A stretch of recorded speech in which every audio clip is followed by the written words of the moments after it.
Si çdo të martë të mërkurë dhe të premte, sonte je me Adriatik Lapajn nga Shqipëria bëhet, përballë ti janë Flogert Muça, Marsit Gupi dhe në kratë Adriatiku Sebastian Zonja. Fillojnë pa unë bukore Diori, kthehet Fambura me ekran dhe fillojnë pa unë buko me Marsit Gupin për pyetjet ndaj Adriatikut. Marsit, ky është me Diot. Po, atëherë siç e ka thënë dhe një nga baballarët e historisë, Polybius, i cili është një nga historianët dhe filozofët e shekullit dytë para erës së re, dhe shumë i famshëm për librin e tij. Para Krishtit thuajmë. Po, ose para lindjes Krishtit, është i famshëm shumë për librin e tij historit. Ai trajton hilet, intrigat e pushtetit, është parendësi i Machiavellit, si pjesë e elementit ose e ciklit natyror të pushtetit dhe ose diçka negative ose si ta them unë mungesë idealizmi. Ai ka këtë formulë, nëse dikush thotë ai do të bëhet mbret ose do të bëhet kryetari i ushtrisë ose prisi i qytet-shteti. Se në atë kohë Greqia ka qenë me qytet-shtete. Ai thotë duhet të sakrifikosh një alat, të bësh mik një armik dhe bashkë me armikun të mundi një të fortë ose një të pushtetshëm. Interesante shumë. Atëherë unë dua të di se pjesën e parë e zaruat duke i thënë që kufoma e parë që ishte bashkëaleati i Tikut. Kush do jetë armiku që ti do të bësh mik? Dhe këtu mund të them disa opsione, është Agron Shejaj, është Alin Qori me të cilët ti ke pasur një kundërshtim të fortë si forca të reja politike, dhe cili do jetë pushtetshmi, dakor, dhe cili po prapë armiq jeni, dhe cili do të jetë pushtetshmi që dorëzoni për të filluar, le të themi, ortekun e parë për të qenë afër pushtetit. Pra pyetja është me kë do bëhesh, me kë armik do bëhesh? Do bëhesh dhe kë dorëzosh të parë, Edi Ramën apo Sali Berishën? Pyetje konkrete, shumë e bukur. Duke ju referuar antiketetit duke kontekstuar. Shumë e mirë raport me fushën që Marsiti mbulon. Po jo vetëm ai, dhe me ligjësitë e politikës. Ato janë nuk kanë ndryshuar. Është cikli natyror i politikës. E përmendë zoti Shabani prap, zoti Shabani është i bashkëpunëtor i imi dhe zoti Soko. Shumë i gjatë në kohë. Domethënë ne kemi të paktën 11 vjet bashkëpunim. Ne kam ndjekur, po. Në faza të ndryshme të jetës, por nuk kemi pas një koherencë njerëzore qytetare gjithmonë. Dhe ti jesh i bindur ti që me të dy çunat, zotrinjt, do të kemi një bashkëpunim të shkëlqyer deri në fund. Sepse keni qenë bashkëvuajtës.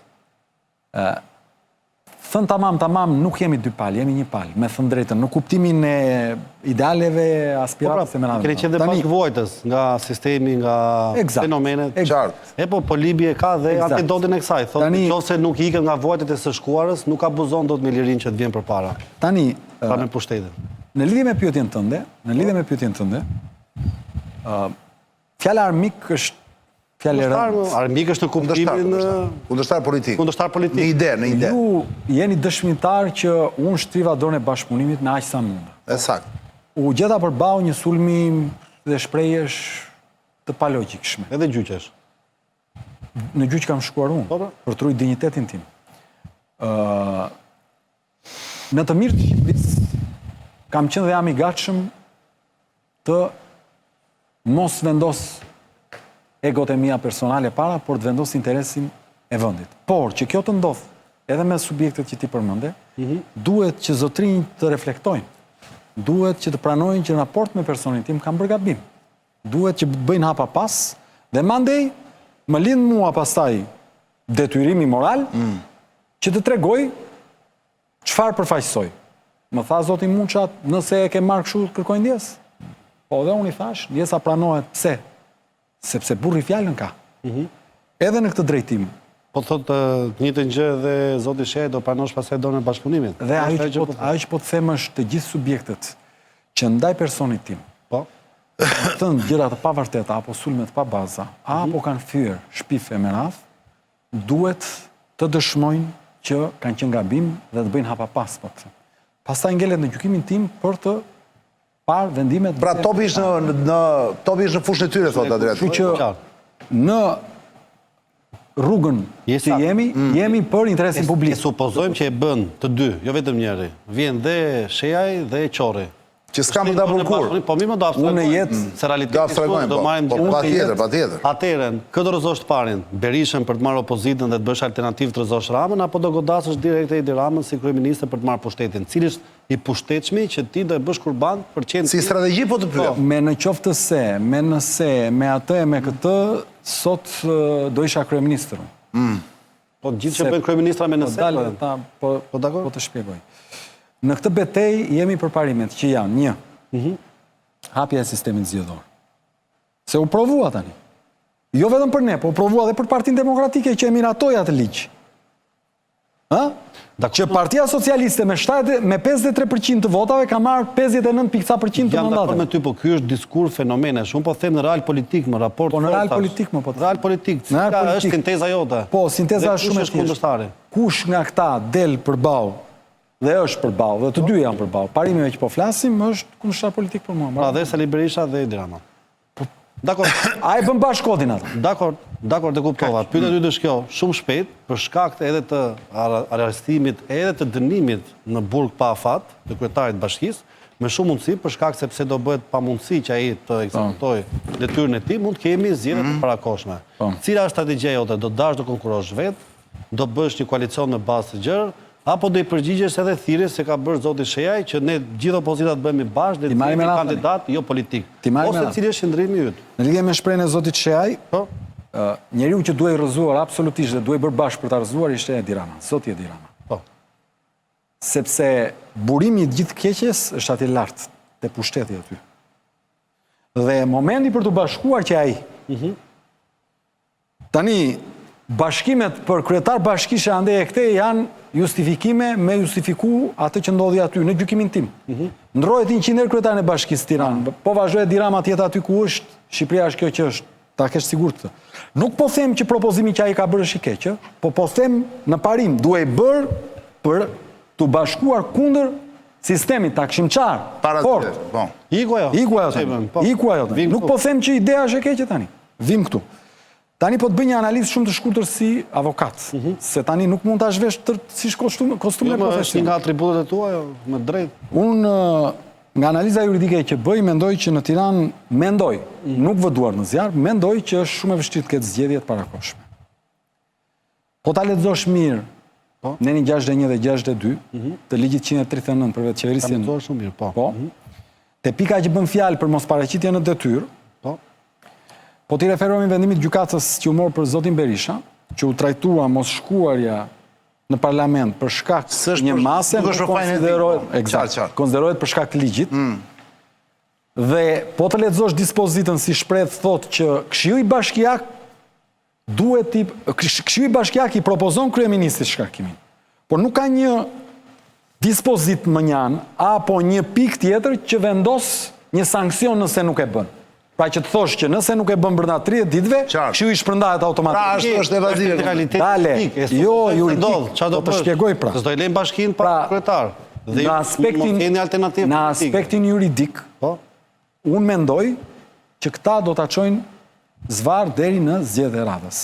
Pa ti në aspektin politik e shikon në aspektin jo më ajo që po them unë ligjërisht pra. Po iku ligjërisht. Analiza. Argumenti politik. Në aspektin politik ne do marrim vendimet tona, do bëjmë propozimet tona, ne do marrim pjesë në garat që na paraqiten. Kemi hyrë në garë dhe në politik për të rritur. Nuk kemi hyrë për të menduar as për një parti, as për tjetër. Nëse kemi politik për të rritur, të vjen një ofertë nga zoti Rama, që merr cilin sektor të duash, nga ata që ti ke shprehur publikisht në ligjëratat e tua që kam mungesa, nevojë etike, siç është për shembull rasti i ilaçeve ose aparaturave që përmend në shëndetësi dhe thot, Adriatik, hajde, bëu ministër shëndetësie, gjitha këto që mungojnë, bëj, do e pranoje, ja na e thuaj publikisht, nuk se di. Ku e diti që s'më ka? Pra i ka ardhur. Të ka ardhur oferta, na e thuaj ta dim. Nuk do e pranoj asnjëherë. Një sekond, ka ardhur ofertë nga Ramsi 4. Po unë të thash ku e diti që s'më ka ardhur. Po ka ardhur apo jo? Po jam unë të përgjigja, ku e diti që s'më ka ardhur. Lajmi mirë se të ka ardhur, duhet ta shpjegoj. Po pra dhe unë po të përgjigjem. Ku e diti që nuk më ka ardhur dhe unë po të them, nuk do të ndodh. Po të lesh pa ilaçe. Ndërkohë që ke mundësinë të sjellësh ilaçet. S'është ashtu. E bukur jo. Nuk është ashtu. Nuk është ashtu. Por unë po them ai thot merre dhe bëj je kit totalisht sovrane të vendosë çfarë të duash ti. Pritet ta shtoj diçka tjetër unë. Përgjigjja që është shumë e thjeshtë. Jo. Pa edhe me koston që të vazhdojmë. Ne do në opozitë në këtë. Zotri, Edi Rama fiction është kjo që po bëj tani unë. Po.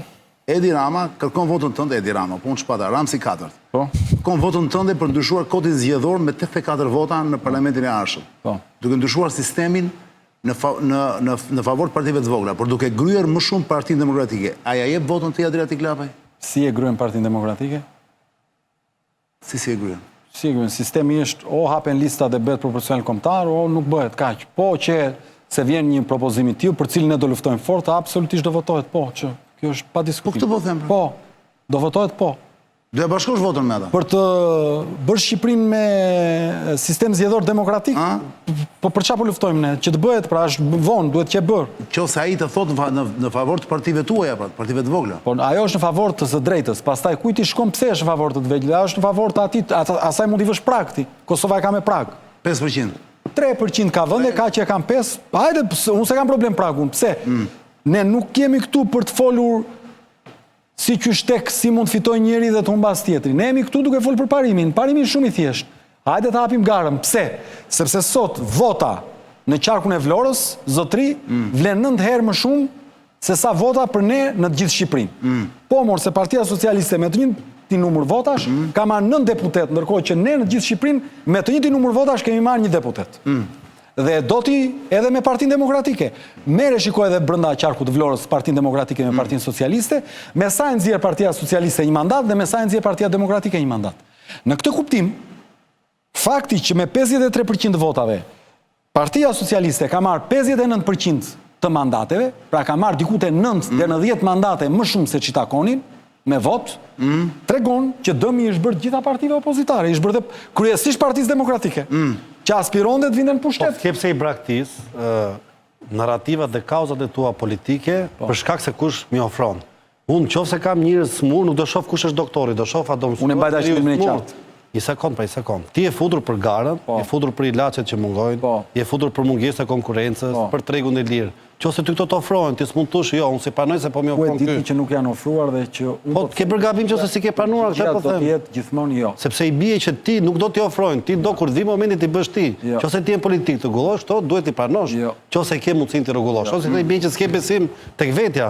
Ta dish që në publik kjo do cilësohet si mungesë vetbesimi. Le të cilësohet. Më ndëshkojnë rënd për këtë. Një pyetje tjetër. Më pëlqen shumë kur mban qendrime. Po, edhe mua më pëlqen shumë, tregon që ka figuri politike. Le të më ndëshkojnë. Shikoj që as biles mua pëlqen që nuk bërtet më. Ka qetësi tash. Letëm është reflektim, e pranoj. Po shumë mirë. Është, po rritemi në kuptimin politik. Po edhe unë dua të shoh sa më të rritur. Ta bëj një pyetje tjetër. Në qoftë ti ke thënë para ditës votimeve dhe gjatë fushatës që pretendoje 300.000 vota. E vërtet është. Dakor, ndërkohë që vetëm sondazhet tek zona e lirë kanë nxjerrë të saktë shifrën e votave që ti ke marrë, dhe unë do të di. Pa saktë të tjerët. Po dakor, pra, unë do të di. Edhe pasak ka qenë deklarata jote. E pasa ka qenë se ke thënë do marrim 300.000 vota. Cili sondazh je referuar që pretendohet me 300.000 vota, ose ka qenë pasakt sondazhe ose logjistika që ka pasur partia juaj? Po të shpjegoj. E para njerë, ne kemi thënë aspirojmë 300.000 vota. Nuk kemi thënë, ne kemi të sigur që do t'i marrim, se pra punë se beshin zjedhë. Aspirojmë... Ke thënë që do marrë dhe shumicë parlamentare? Jo, do marrë 71 mandat. Kam thënë, aspirojmë të marrim 71 dhe po t'a them prapë sot sy më sy. Po.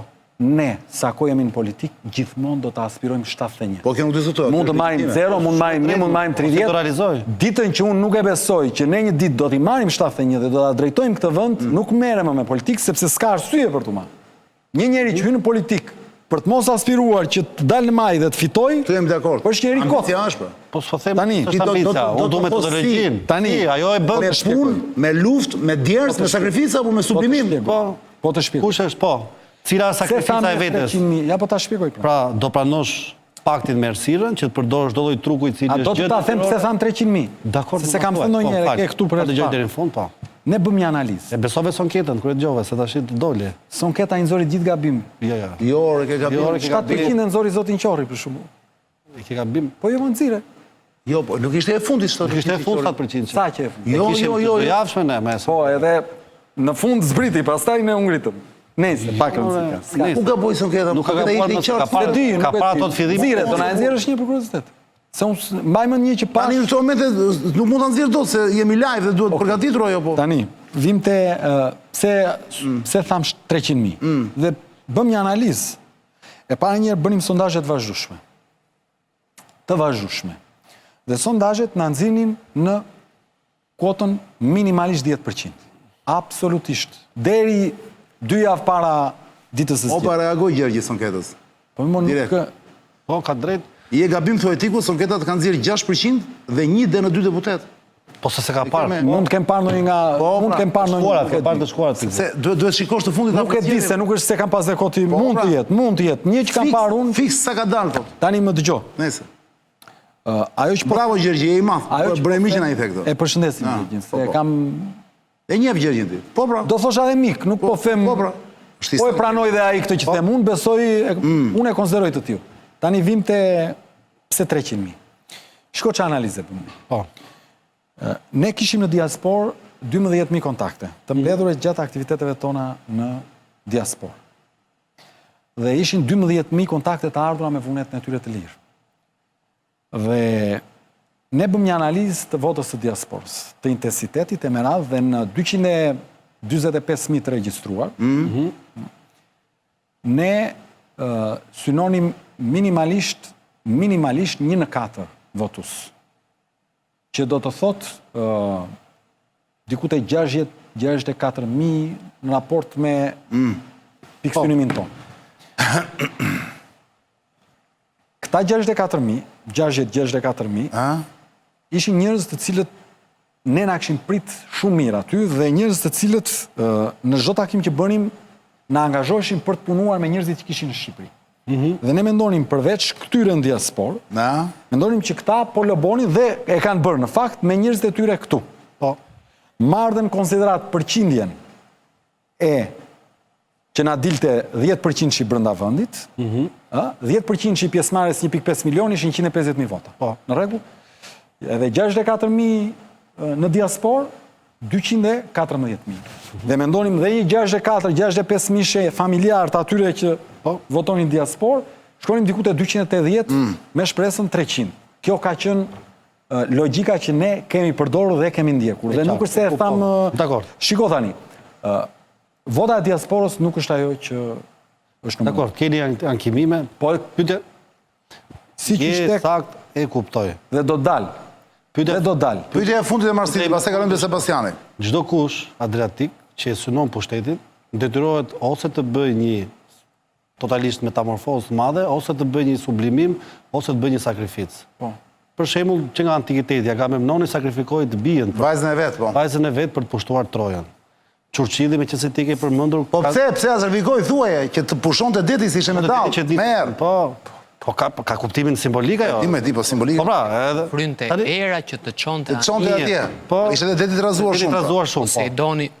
Dakor. E dyta, Churchilli, cilin ti ke përmendur në raport me mashtrimet, e ka ndryshuar 3 herë partinë e tij. Ka qenë kryesisht fillim të konservatorët, ka shkuar te liberalët, të shtyr prapë te konservatorët. Ronald Reagan sakrifikoi gjithë partinë, tha, ndryshoi Partia Demokratike, nuk isha unë që ndryshova dhe shkoi tek republikanët. Për të ndërtuar Kalani Rozafës, Giulio Androti po ashtu sakrifikoi dhe një kryeministër për të mos ulur në tratativa me brigadat e kuqe që ishte Aldo Moro. Ti çfarë ke vendosur? Ramsi sakrifikoi Delfinin e vet Veliajn. Po, për nditur pushtet.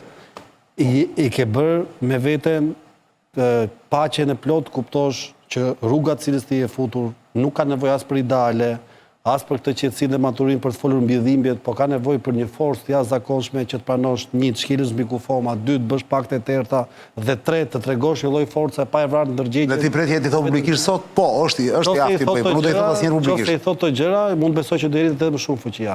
Sot njerëzit vuajnë për komunikim të sinqert çane. Këtë prallën e ideologjive, e idealizmave, e dëshirave të mëdha që shiko, e ka thënë Kanti më. Pse kush të hapur që un po do shkrim mbi. Çka ka thënë Kanti? Ka thënë, doni ta kuptoni nëse dikush është gjyqtar i mirë apo jo, po e dënon babain e vet? Nëse bën një vepër penale, askush se bën. Drejtësia është metafizike, pra është koncept abstrakt. Po ta kapësh konceptin praktik, por nuk ka. Se ka thënë këtë. Pa i ka thënë tash do ta gjej librin ta citoj. Tani të përgjigjem. Faleminderit për pyetjen. Sa më shkurt tani sepse është momenti. Nëse kjo që the ti është e vërtet e pa negociushme, unë e gjeta paqen time shpirtërore që sot nuk e aspiroj pushtetin. E ke gabim. Po tani unë ky jam tani, ç'a të them. Sebastian Zonja, ky është momenti jot. Marsit ishte i saktë qartë kristal. Sebastian Zonja, momenti jot me Adriatik Lapajn. Zoti Lapaj, s'pari një herë urime për mandatin. Faleminderit. Dhe sot që do t'jesh... Emër televizjes, ta them, të koalicionit. Sot që do t'jesh në parlament, unë do t'jem përballë teje si gazetar për ato vota që t'u dhanë për interesat e atyre që mos t'i shkelësh kur të shkosh atje dhe të mirë atjerve.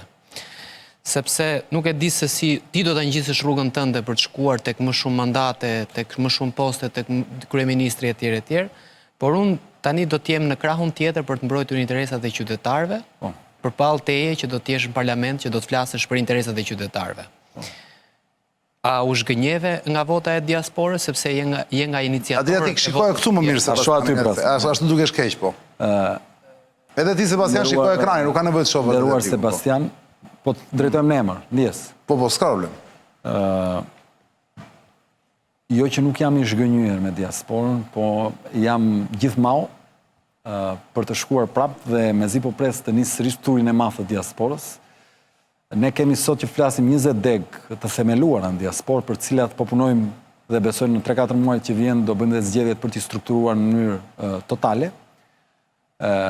Unë jam shumë krenar për rrugën tonë për ligjin e votës diasporës dhe për votën e tyre, dhe jam i bindur që ata na kanë votuar masivisht. E kam bindje këtë. E kam bindje sepse ata kanë nisur me mira foto kandidatëve tanë.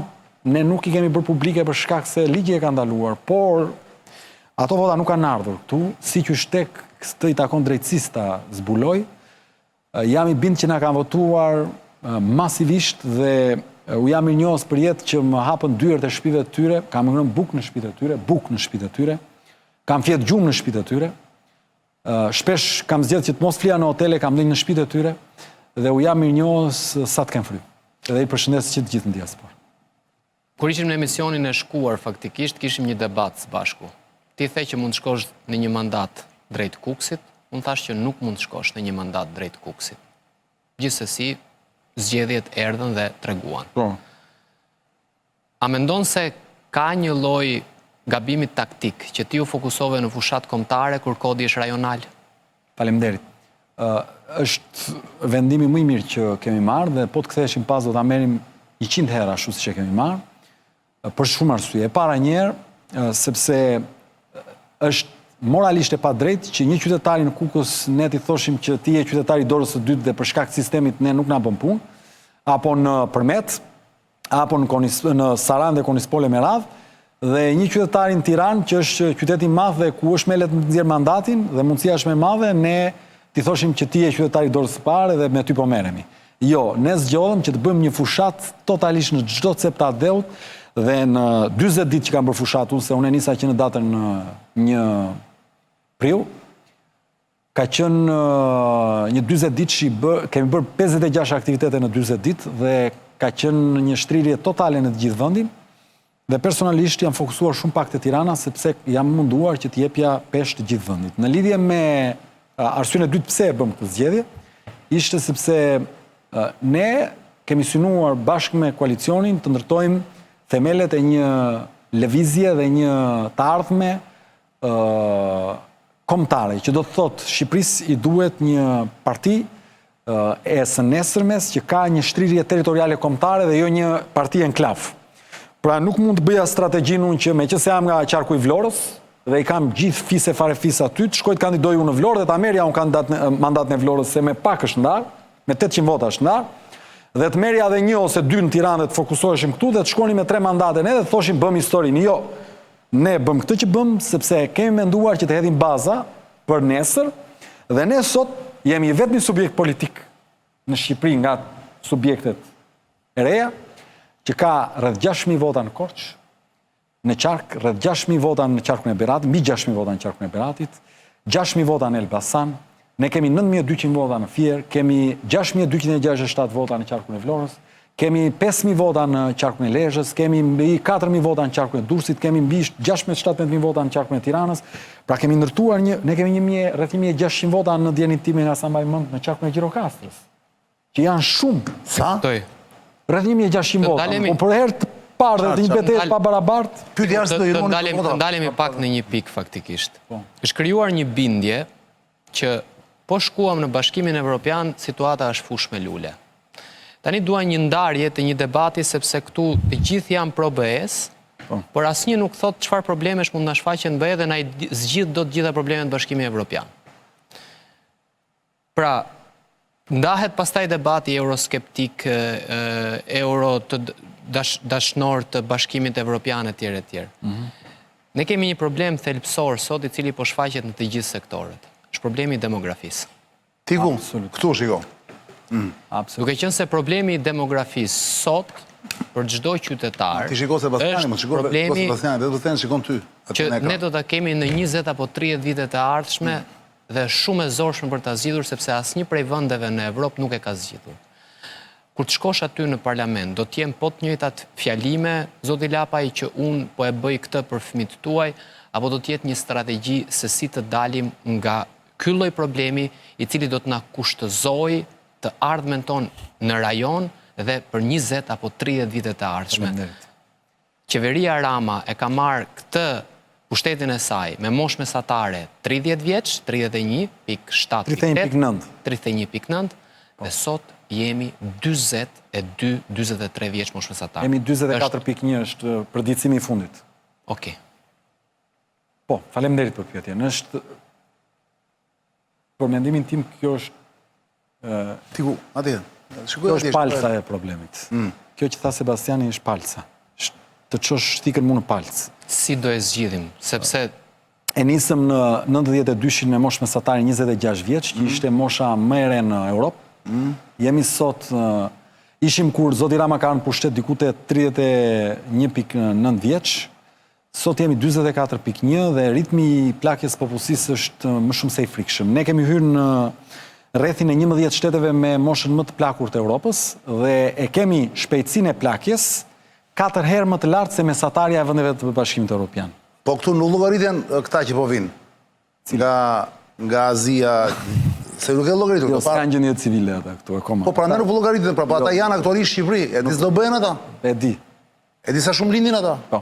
Okej, do. Ajo që po them është Për momentin duket keq. problemi demografik. 10 vjetësh do shohim. Problemi demografik Në kohën e shtimit, në djenin time, në verifikimin e fundit që i kam bërë, se nuk e them dot me saktësi tani se ka muaj që kanë verifikuar, në 7 numrin e vdekjeve e kanë të madhe se numrin e lindjeve. Pra demografia thua ti është thelbi.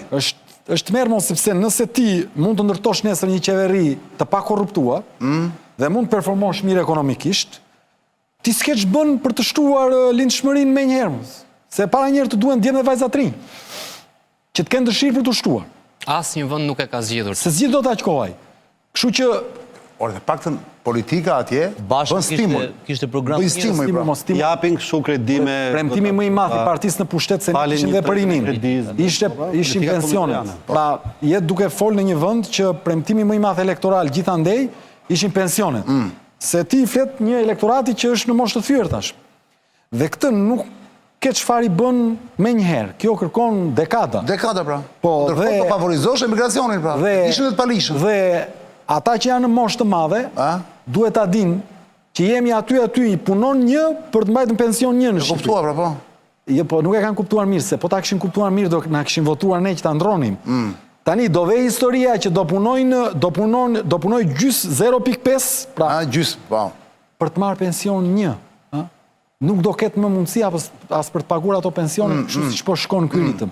Dhe kur e shikon ti kataklizmon, pas sa vitesh? Me këtë ritëm? Po me këtë ritëm, nëse ne kemi nga 32 kemi arrit në 44 për kaq kohë, por ne kalojmë te 50 vjeç në Brenda dekadës. Mosha mesatare. kur të marrim pasaportën europiane do kemi vajt. Domethënë kur të marrim pasaportën europiane ne do marrim dhuratë edhe rekordin e popullit me moshën më të madhe në Europë, praktikisht. Po kështu i bie. Se pyetje tjetër. Jem dakord. Dhe Po ta thash pra. Bëri pyetjen. Ti nuk e dhe përgjigjen pra, ti Bëri thjesht pyetjen. konstatove. Si mund ta ndroni? Po pra. E para një asnjë nuk e ndron dot me shkopin magjik këtë. Kush do të thoshte, pastaj do përfundonim te ajo që thot Flogerti, charlatantizëm politik.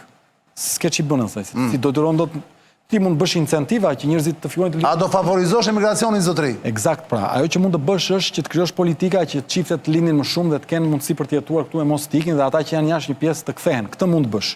Por kjo kërkon gjithsesi kohën e vet. Favorizosh emigracionin e huaj morlla. Që të vinë të huajt këtu. Po morlla. Do e hapim derën. Ato dera e hapur është më, nuk i thot njeriu jo, nuk thot njeriu jo këtu. Unë bëj pjesë të ata njerëz që i dua të gjithë humanët e kësaj bote. Nuk kam asnjë problem. Prandaj po them pra. Por bëj pjesë të ata njerëz që e do shumë atë që është dhe asaj që i përket. Dhe në këtë drejtim, do bëj çdo gjë që të kem mundësi, çdo gjë që të kem mundësi. Që ata të mos hyjnë, të huaj të mos hyjnë. Që ne të mos ikim e që ne të shtohemi këtu e të mos e lënë vendin të parë vetë. Po s'kemi nevojë për ata që... Nuk të japë prioritet të vinë ata, apo jo? Absolutisht jo. Prioriteti është të zhvillojmë politika që stimulojnë të rinj tanë të lindin më shumë edhe ata që janë jashtë të kthehen. Kur të ftojmë Arlin Qoni ta pyesim për të, pikërisht për të marrë vesh. Nuk kam asnjë gjë ndaj dikujt. Ai është i maj.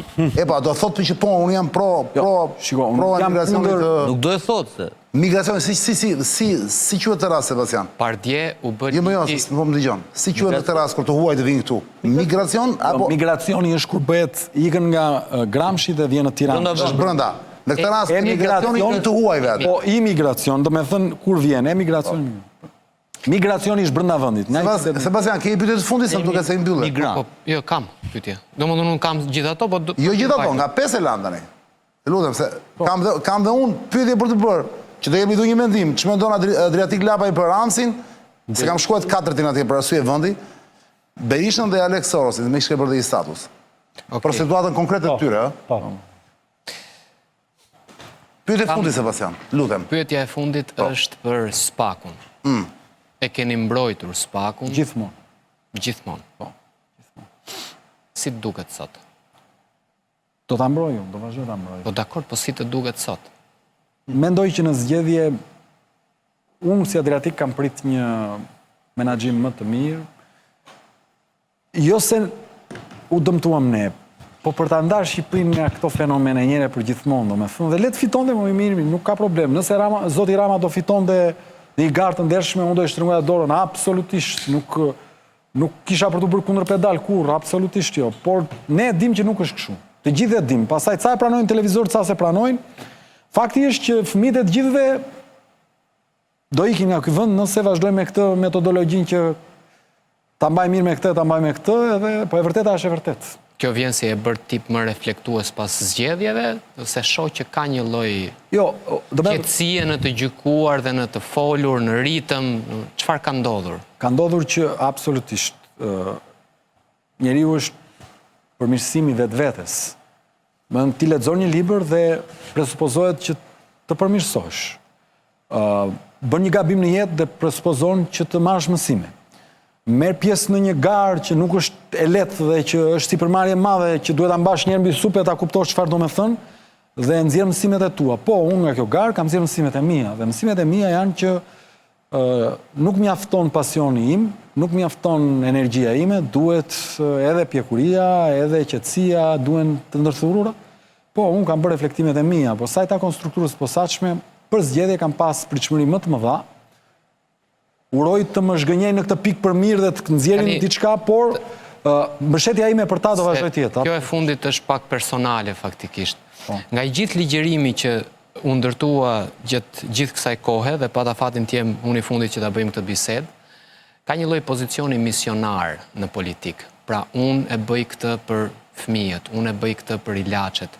Unë hyra, dakord, ne. Pra ky është një lloj pozicioni misionar. Vlen, është interesant dhe i rëndësishëm. Tani, pyetja në këtë mes qëndron kjo, është një lloj pozicioni misionar sepse ti mendon me të vërtet se do ta ndryshojmë së bashku me ty Shqipërinë, apo ka një lloj religioziteti brenda këtij lloj misioni? Si e sheh? Domethënë, hym tek një lloj religioziteti me këtë mision, apo ka thjesht një lloj populizmi, siç desha ta thoja pak më herët. Shiko, dhe populizmi, se ju jeni dhe studiusë që të tre. Jeni njerëz që lexoni edhe se ka disa lloj populizmi. Ka populizëm që çdo më thon populizëm. Nëse ti shkon edhe vërtet krah njëri që ka të drejtë edhe merr pikë politike, edhe kjo populizëm është. Po mund ta bësh edhe një variant që ti keq përdor publikun dhe mundohesh fitosh pikë. Pra varet si e bën. E thash në Thonjza, po. Dhe të thuash që s'ka ilaçe në spitale, populizëm është. E thash në Thonjza. I shëndetshëm. Çdo kush ka të drejtë. Si Sebastian në ekran që mos kthehesh. Po pra, po instikti. E thash në Thonjza. Instikti. Tani Sebastian. Se nuk gjeja dot një term tjetër. Prandaj e thash në Thonjza. Sebastian, se misionar zakonisht bëhen shumë autoritar, misionar zakonisht janë shumë problematik. Rama është misionar, thot, me mua nis historia. Berisha ishte misionar, me mua nisi demokracia. Pra, unë i kam pak problem misionar, i kam shumë problem, jo pak, po i kam shumë problem misionarët. Dhe këtu do doja që të ma sqaroje. Unë do doja shumë, domethënë që t'ju mbështesja jashtëzakonisht shumë, por kur shoh këtë misionaritetin nuk do vijë. kam që. Atëherë, shikom, unë mendoj modestisht që rruga me lehtë, nëse do kisha thjesht qëllim në vetvete politikën, do ishte për të bërë pjesë e Partisë Socialiste në vitet që kanë kaluar dhe të mundohesha që me disa aftësi që ndoshta besoj, të paktën 80.000 shqiptar besoj mi vlerësuan dhe na i vlerësuan si ekip, do mundesha të ngjitesha në një strukturë që i kish gjërat gati. Pa u dash të bësh thuajse edhe atë që merret me skenën, edhe atë që merret me fjalimin, edhe atë që merret me transportin në të njëjtën kohë, sepse ky ishte ekipi jonë, bënte gjithçka, gjithkush, sepse duhet ta bënim. Ne e shohim këtë si një aspirat ton për të ndryshuar disa gjëra. Mund mos ja arrim kurrë, Sebastian. Se nëse shoqëria nuk do t'i bëj disa gjëra, nuk do, jenë në vend e gabuar, në kohën e gabuar, nuk i realizon. Por bazat nuk duken të këqija.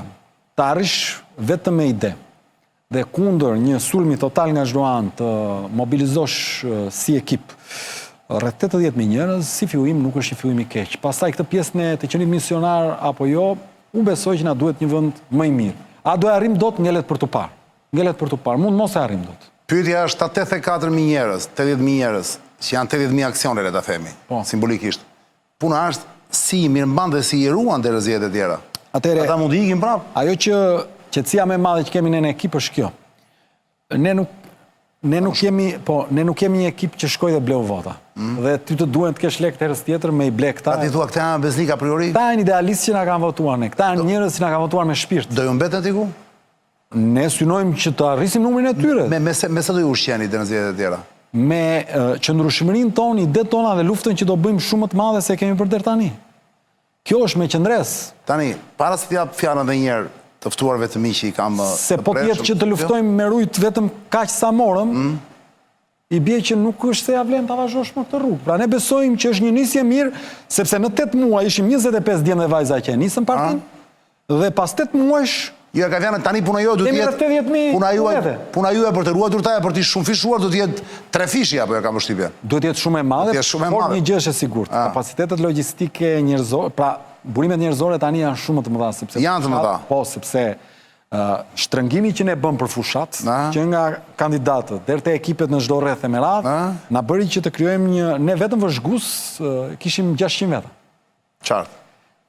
Kandidatët ata këta, ne kemi një strukturë tashmë për 1.000 vetash në kuptimin formal të fjalës. Plus tani do merret edhe në lek nga shteti më duket me ligjit takon apo jo? $65.000. Në vit. Diçka më shumë. Marrin rimbursimin e çdo vote. Rimbursimi është për shpenzimet e fushatës. Dhe pastaj përstej asaj është dhe një buxhet vjetor i cili dhe një numër votash me stadion është. Ka një formulë, 70% lidhet me nëse më çon si kap, do merrni një buxhet. 7 milioni merr për mandatin të vjetra. Do nisë shtur falenderimi. Po, ne do bëjmë, jemi duke e përgatitur dhe do e bëjmë një tur në disa nivele falenderimi. Ata që na dëgjojnë, kush më shëndon një qytet që nuk e kam thirr, nuk është se nuk do e thras në një moment më të dytë, po do bëjmë disa, do takojmë njerë grupet më të ngushta që kanë punuar, pastaj më gjërë. Kur rritet mosha mesatare, Tiku, pse e përdor këtë i ri dhe i vjetër në politik? Ne, por rritet mosha mesatare. I vjetri ka eksperiencë, i riu. Po pra, ky dallimi i ri dhe i vjetër në politik, faktikisht me breza, është pak problematik se më shumë në ide e kam unë gjithmonë, jo në moshë. Po ideja nuk mund të jetë e re dhe e vjetër. Në shkuptim nuk mund të jetë e re dhe e vjetër. Mund të jetë një i vjetër me eksperiencë i cili ka, si thua, ide inovative. Absolutisht. Jo, kjo e ka të sjellja politike që. Ai duhet përballë të pastër, nëse mund të themi kështu. Te kjo lloj gjëje kam domethënë. Pse i mshon kaq shumë kur në një lloj kuptimi nuk është se ngjit për mendimin tim dhe aq. Flogerti një Andrean shumë, Andrea Shtjefni, inxhinier. Fantastik, po. Andrea vjen pa mëkate në politikë. Vjen si njeri që nuk ka marrë vendime për të bërë dëm në këtë vend. Dhe ajo që po themi është eksaktësisht kjo. Pra, është një ekip njerëzish, Dorina që ka qenë këtu, Andrea i prefi. Është një avokate që Azmer Duleviç, janë njerëz të cilët nuk vinë me mëkate politike mbi supe. Pra këtë kur themi e reja nuk kuptojmë këtë, nuk e kemi për shkak të moshës. Adretik më falë, vetëm se çdo mëkatar e ka një tardhme dhe çdo virgjëresh ose ku diun e ka i shkuar, kështu që nuk dihet se si bën, dhe ata që kemi kanë qenë dikur për herë të parë. Po, e vërtet është, po ndryshimi duhet të jetë ky. Leadershipi. Ndryshimi duhet të jetë ky, që njeriu duhet i varë këpucët në gosht në momentin kur nuk është bërë subjekti asaj që ti Në fund fare, në momentin e kulmit të mirësisë. Në javët e fundit Adriatik ishte një fushat e cila siç duket nuk e dëgjoje. Ka rënë gongo do diki Ledio. Ta mbyll këtë dhe Eli. Emrin tënd e dëgjoje në çdo tavolinë. Po e dëgjoje në çdo tavolinë që ti ku është kështu. Ishte fushat e stisur apo ishte një fushat që njerëzit filluan të morën inat? Çfarë ndodhi? Jo, ishte një... Dhe kush e stisi? Partia në pushtet ka 53.000 patronazhistë. 53.000 njerëz të cilët paguajnë me rrogat tona dhe vegjetojnë në administrat për të bërë këtë gjë. E kupton çdo me thënë një ditë? Çfarë bën? 53.000 njerëz. Strukturë të paparka. Pra thua të stisë një fushat dezinformimi? Pe ka bërë dhe Flamur Floridi... Ka përru për ty, se ka bërë vetëm pa struktura partisë. I drejti zhytet, por nuk mytet. Flamuri s'është patronazh. Luftën me mua e kanë të gjatë, koha do bëjtë vetën. Kanë bërë 2 të mëdhenj. Adriatik. E kanë bërë të gjithë, nuk ka problem. Unë isha një sekund. Edhe Flamur nuk ka shperë kundër teje. Ka nxjerrë fakte, që s'është patronazhist. Do të thënë nuk është se ke patur fakte nuk kanë nxjerrë asnjë se. Kjo është në favor të Adriatikut. Imagjino kur është Flamur Noga. Agron Shehaj. Po pra? Shiko të them diçka të fundit. Ne përfaqësojmë një ekip që ka vendosur të eci përpara në këtë gjë dhe nuk ka kthim pas. Dhe unë po them shumë thjesht. Nëse dikush ka pritur që ne të na prisim me tapet të kuq, asnjë nuk do na prisim. Po pra? Kuq. Fakti që në fund të sulmuarit të mëdhenj ishim ne, tregon qartësisht që të pakapurit nga sistemi ishim ne. Sepse tregon qartësisht që të gjitha palët na ruheshin. Dhe pavarësisht sulmeve të jashtëzakonshme, në çdo drejtim, ne prap u renditëm forca e tretë politike në vend në vetëm 8 muaj aktivitet partijak. Dhe bravo i qoftë, kjo është fitore. Dgjoj. O Ledio, ora është 22:45 minuta. E do t'ikim patjetër. Pak minuta jam gati, thot Kulla. Do t'ikim patjetër tani. Do ikim, po dgjoj. O tani ta falenderojmë ti ku? Ta falenderojmë ti ku atëre, ta lëm të lirë apo jo? Se kemi Kullën, jo, çuna Dorin. Okej. Ti ku? Unë do të lë tani ty të lirë. Ora është 22:45 minuta. Falenderoj jashtëmase për këtë që pranove ftesën me gazetarë të cilët shpesh nuk ndanë mendimet të njëjta me ty. Të uroj suksese dhe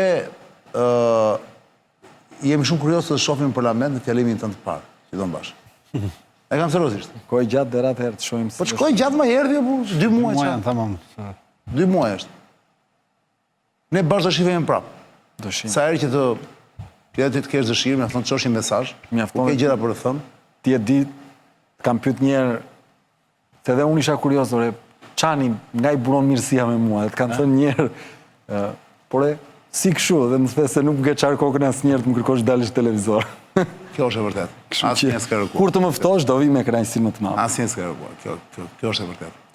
Ledio, ne do ikim tani, Adriatikun e falenderuam, Dorin ndërkohë Sebastiani, Flogerti edhe Marsidi, pas pak sekondash do hym në një lidhje direkte, Dorim Çerekore, dhe në orën 11 pak me Ilir Kullën për të marrë vesh të rehat e fundit nga fronti i një lufte që nuk dihet se do ketë përfundimin. Izrael-Iran, cilat janë të rehat më të fundit, pas pak në zonë e lirë. Mos u largoni. Adriatik, faleminderit edhe një herë.